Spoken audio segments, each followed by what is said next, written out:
Let's pray. Heavenly Father, thank you for Christmas. Amen. Sometimes, especially at Christmas, I remember some of the stories of our Savior's saints. The gospel lessons or maybe the epistle lessons spring to mind. And, well, as I was reading this week's lessons, Bill and Famiko came to mind. They had 3 weddings. There was the one before the Jag in Japan. Then there was the one that was the family ceremony in Japan. And then there was the next ceremony, which took place in the United States with Bill's family. They often told me the story of all the meetings and all the paperwork that was involved when a soldier in post-World War II wanted to marry a Japanese citizen. And then Bill would always finish the stories with the story about how he, who was not a drinker, drank the sake toast at the Japanese wedding and passed out and didn't wake up until the next morning. In the rush to Christmas, we tend to miss Mary and Joseph going from being betrothed in Luke 2 to married in Matthew 2. Now, Jewish weddings have 2 distinct ceremonies. After the first, they are considered legally married even if they have not consummated the marriage, which does not take place until after the second ceremony. Now, when their first ceremony took place, we don't know. It would have involved a contract and a bunch of traditions to make sure that everyone fully understands the contract. Now, what we do know is by the time they made their journey to the temple and they had to flee to Egypt, they were legally married. Now, while most couples are writing thank yous, figuring out how to combine 2 households, the 2 becoming one, dealing with family issues, Mary and Joseph had an added pressure. The child that they are now caring for is the Son of God, the one who's going to save God's people from their sin. And not everyone is happy that he has come into the world. Cue the suspenseful music. One of the great mysteries of the Christmas story starts with the wise men showing up at the house, not the stable. After they follow the star, well, their visit alerts King Herod to Jesus' birth, which leads to Mary and Joseph needing to flee to Egypt in the middle of the night. By the way, all of those were prophesied by both Aiea and Hosea.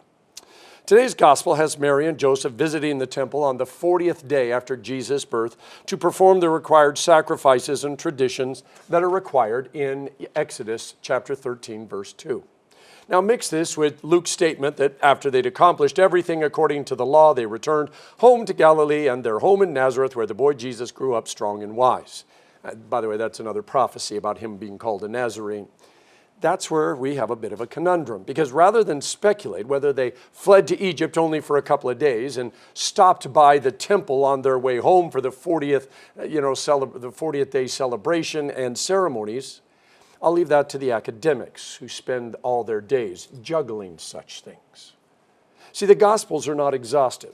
St. John is the one who said, a lot more happened, but there just isn't enough paper to write down everything that Jesus did. But these things are written so that you might know that he is the Christ, the Son of the living God.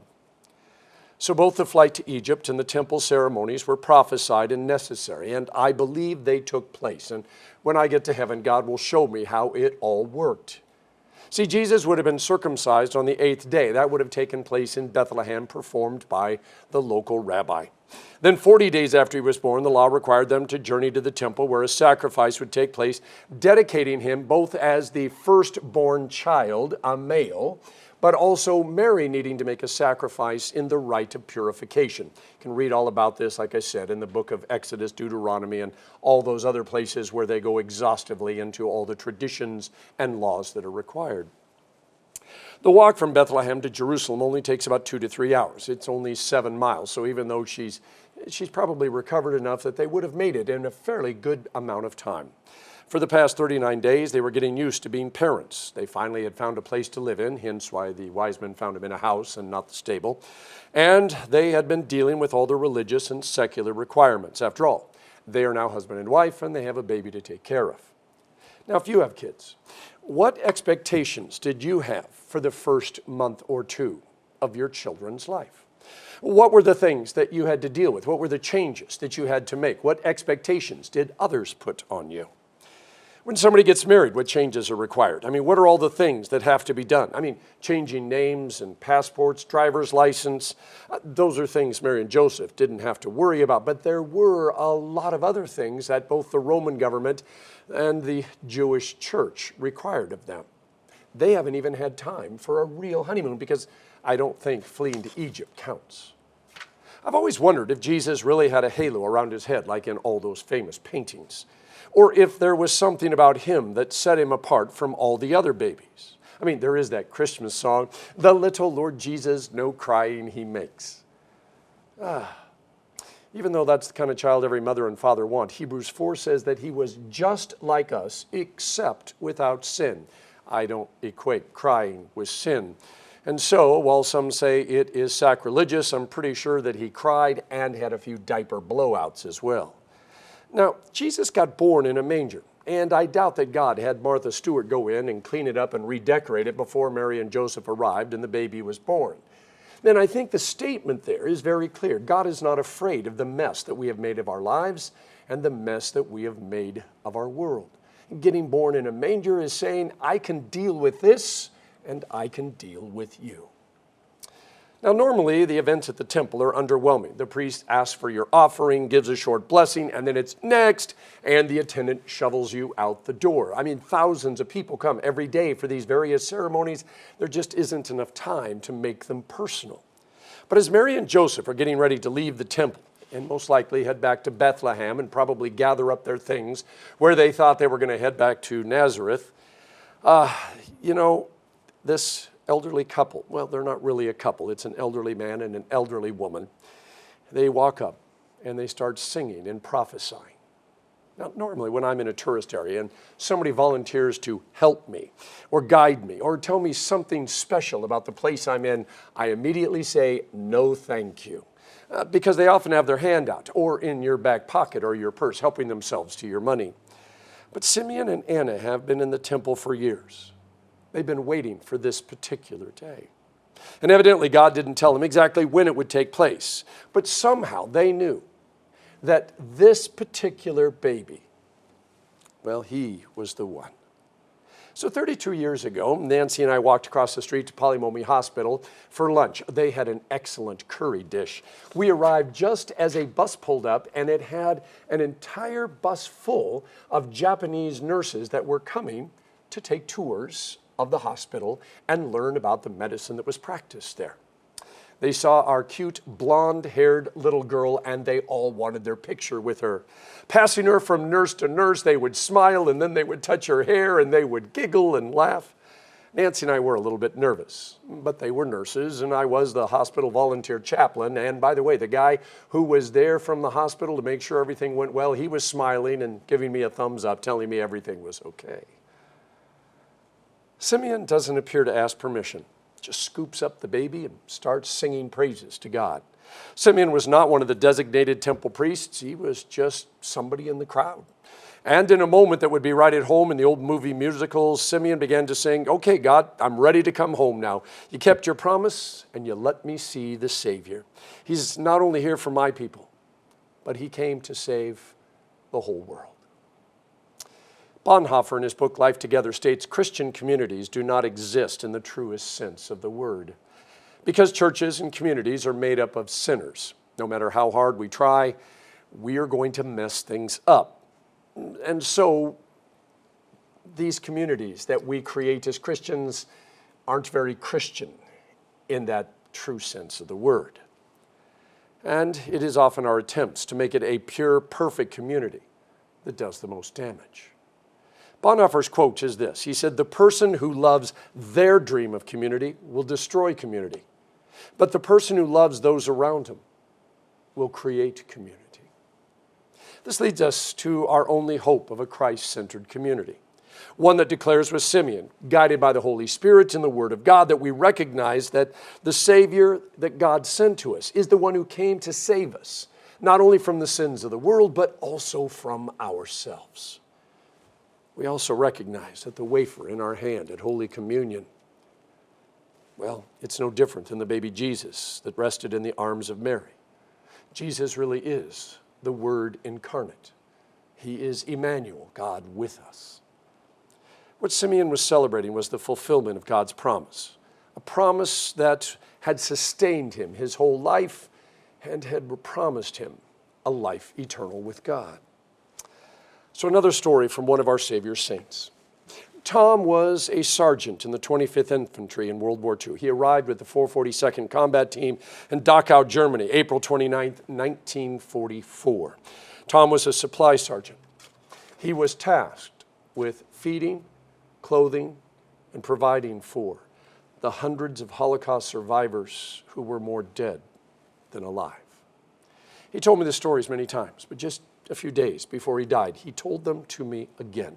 He said their faces were still clear in his mind. They couldn't believe that they had food and drink, that they were safe, that someone was taking care of them, that they had lived when so many others had died. It was a memory that both comforted him and kept him awake at night. Because in his own words, I couldn't save all of them, but I saved as many as I could. Simeon always knew that God would keep his promise, but now he knows his friends, his family, his community have the Savior that they have been waiting for. 30 years later, when John the Baptizer sends his disciples to ask if Jesus is the one they're waiting for, or if they should look for somebody else, Jesus says, well, tell John what you see. The blind see, the lame walk, those with skin diseases are healed, the deaf hear, the dead are raised, and the poor hear the good news. And if anyone is not offended because of me, he is blessed. Simeon's joy was no doubt full contagious. Light in the darkness, hope, promise. And yet Simeon didn't stop with just the good news. I mean, we wish he had. We wish he could have. But he also had to speak a truth that was painful. Just like Tom saying, I couldn't save all of them, but I saved as many as I could. Simeon says, this child is destined for the falling and the rising of many in Israel, and to be a sign that will be opposed so that the inner thoughts of many will be revealed. The Savior's here. But Simeon reminds us that not everybody wants to be saved. And then come the hardest words of all, at least for Mary, because no mother should ever have to bury her child.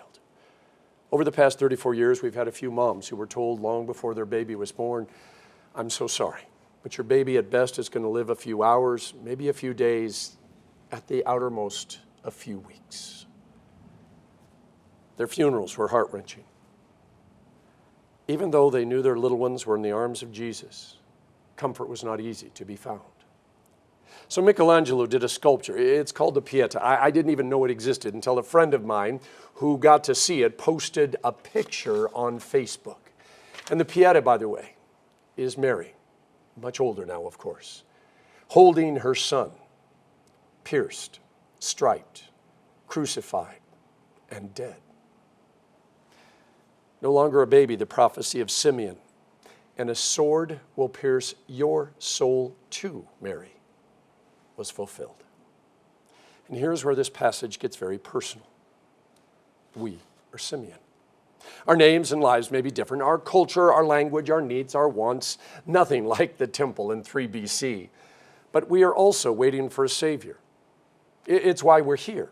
We know Jesus got born on whatever that first Christmas day was, but we're still waiting in expectation and anticipation for his second coming. And while we wait, we are thankful he shows up every single day of our life in the most expected and unexpected ways. He's always here in his word and sacraments, but he is also in the kindness of strangers, the cry of a newborn baby, the serenity of a sunset, the promise of a sunrise. Such moments will carry us through until that day he shows up to take us home to heaven, where the book of Revelation says he will wipe away every tear from our eyes. Death will no longer exist. Grief, crying, pain will no longer exist, because all the previous things will have passed away. Like Simeon, we are guided by the Spirit to be together in this particular way on this particular day. We're made new again. This is why I don't keep the baby Jesus in the manger. As pretty and serene a scene as it is, it's not what we need. We cannot leave him behind as we go back to our broken lives and broken community and broken world. See, this is why I keep bringing up Psalm 139, where King David says, every day of my life was written in your book, O God, before a single one of them ever came to be. It's God's way of reminding us that he has already been where we are going. And the Spirit is with us, no matter what's happening or going to happen. We aren't alone. And ultimately, all things will work together for good to those who love God and are called according to His purpose. I made a comment in the sermon at Christmas that Jesus didn't come to end our pain and suffering, but to share in it. Now, eventually, when we get to heaven, our pain and suffering and loss will be forgiven, forgotten, and healed. But here, in this world, in this life, because we are sinners, and everybody around us are sinners, pain and suffering and loss are part of life. But they are not the measure or the end of this life. That is something we easily forget. See, old Simeon, waiting, trusting, believing that God would not give up on His people. Now, when and where God made that promise to Simeon, well, that he wouldn't die before he saw the Messiah, we have no idea. And I know that unless Simeon sat down on the temple step and died right there, when he departed, after handing the baby Jesus back to his mom, he went to something less than the perfect peace that he had dreamed of all those years.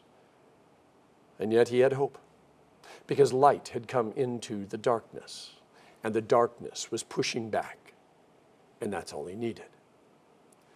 The world and community and family and life you are going back to, broken. Not the perfect peace that you prayed for, that you wished for, that you hoped for. But you have a Savior. The light has come, and it is pushing the darkness back. I close with a benediction prayer from Frederick Buechner. Lord Jesus Christ, thou Son of the Most High, Prince of Peace, be born again into our world. Wherever there is war in this world, wherever there is pain, wherever there is loneliness, wherever there is no hope, come, thou long expected one, with healing in thy wings. In the name of the Father, and of the Son, and of the Holy Spirit. Amen.